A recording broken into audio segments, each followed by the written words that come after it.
Retired IPS chairman Karnataka state minority commission. Sir میں آپ کو تہ دل سے آپ کا استقبال کرتا ہوں سر.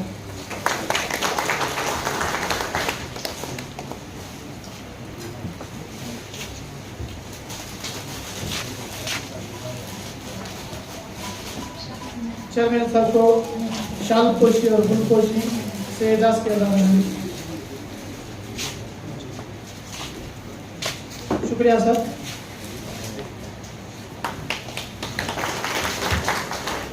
ظفاری صاحب ایکس CEO اور پریزنٹ جو ہیں آپ پرسنل سیکریٹری ٹو چیئرمین سر ہیں. سر آپ کا بھی جو ہے ہم دل کی گہرائیوں سے استقبال کرتے ہیں سر.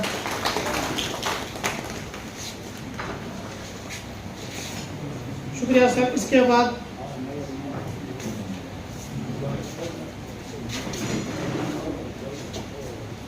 بعد جو ہے میں دل کی امیر گہرائیوں سے استقبال کرنا چاہتا ہوں وہ ہیں میڈم سمیہ روحی صاحبہ, secretary to commission Karnataka state minority commission.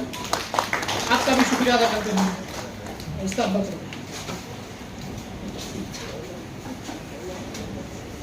پھر اس کے بعد کولار ڈسٹرکٹ کے چیئرمین ہیں جناب نثار احمد خان صاحب.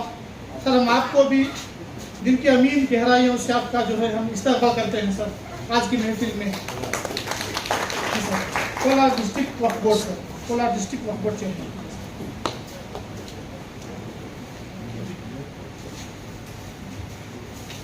اور پھر اس کے بعد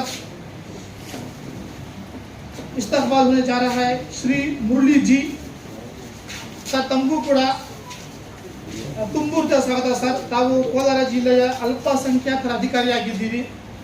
ತಮಗೂ ಕೂಡ ಸರ್ ಸುಸ್ವಾಗತವನ್ನು ಕೋರುತ್ತಿದ್ದೇವೆ ಸರ್ ಈ ಒಂದು ಸಭೆಗೆ.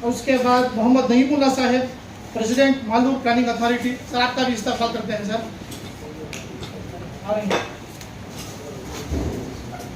اسی کے ساتھ افسر علی صاحب خطیب امام نعمت بھی درگاہ محلہ. سر ان کا بھی ہم استقبال کرتے ہیں سر. آپ کا بھی.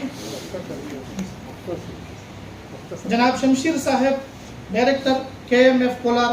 سر آپ کا بھی ہم استقبال کرتے ہیں.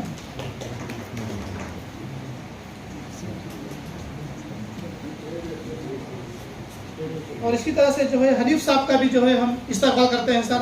آپ کو بھی سمین قلب سے میں استقبال کرتا ہوں سر. اور اسی کے ساتھ یہاں پر شرکت فرمانے والے تمام مسجد کے متولی اور ذمہ داروں کو بھی سمین قلب سے استقبال کرتے ہوئے میں اپنی جگہ لیتا ہوں. شکریہ سر. اعوذ باللہ من الشیطان الرجیم. بسم اللہ الرحمن الرحیم. نحمد و نصلی علی رسولہ الکریم. اما بعد. اللہ تبارک و تعالیٰ کا لاکھ لاکھ شکر و احسان ہے کہ ہمیں اس محفل میں جمع ہونے کی توفیق عطا فرمائی. میں ضلع کولار کے ڈسٹرکٹ آف بورڈ مائنورٹی کے چیئرمین اور سارے ضلع کے متولیان اکرام کا تہہ دل سے کمیشن کی طرف سے استقبال کرتا ہوں. ہماری ایک اخیر دعوت پر اتنی کثیر سے تعداد میں آپ لوگ اپنے ضروریات کو بالا طاق رکھ کر اکٹھا ہوئے. میں آپ کا تہہ دل سے شکریہ ادا کرتا ہوں. 1994 میں اس کے لیے ریاست کی اسمبلی نے پھر بھی اکثر حکومتیں ہماری کمیشن کے جو بھی سفارشات ہیں اسے قبول کرتی ہیں, اسے کارآمد بھی کرتی ہیں.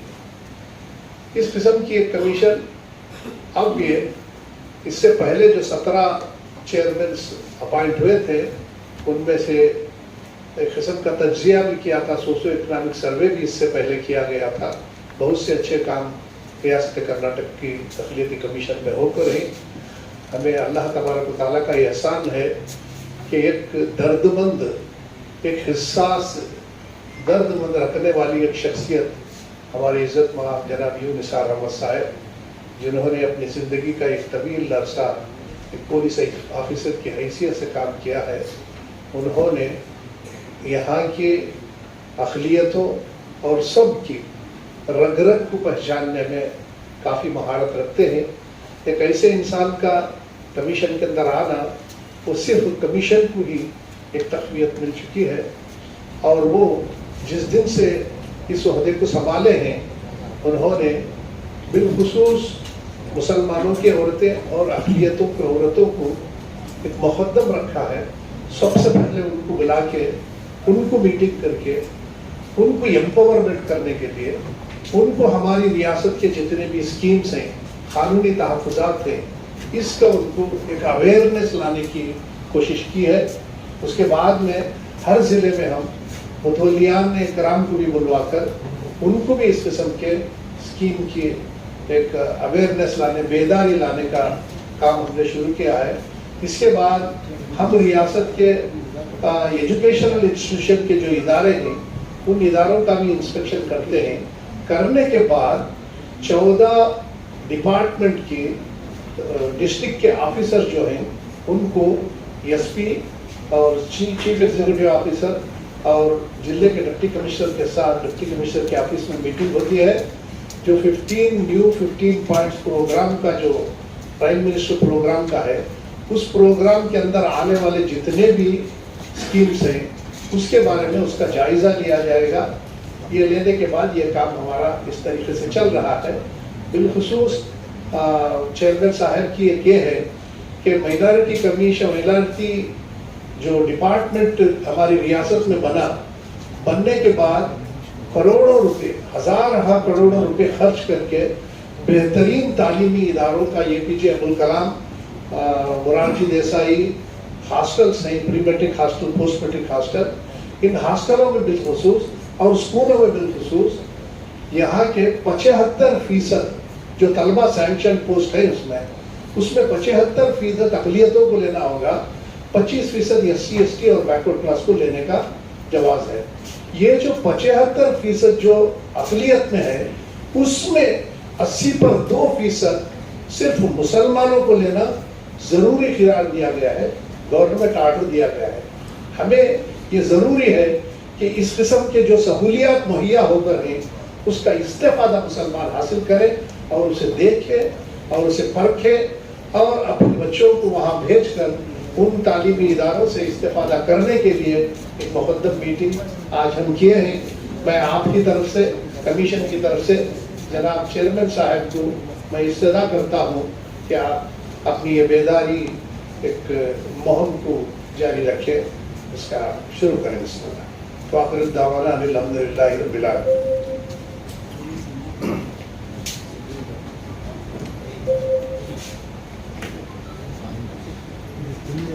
السلام علیکم ورحمۃ اللہ وبرکاتہ۔ اعوذ باللہ من الشیطان الرجیم، بسم اللہ الرحمن الرحیم، الحمدللہ رب العالمین، الصلاۃ والسلام علی رسول کریم۔ معزز علماء کرام،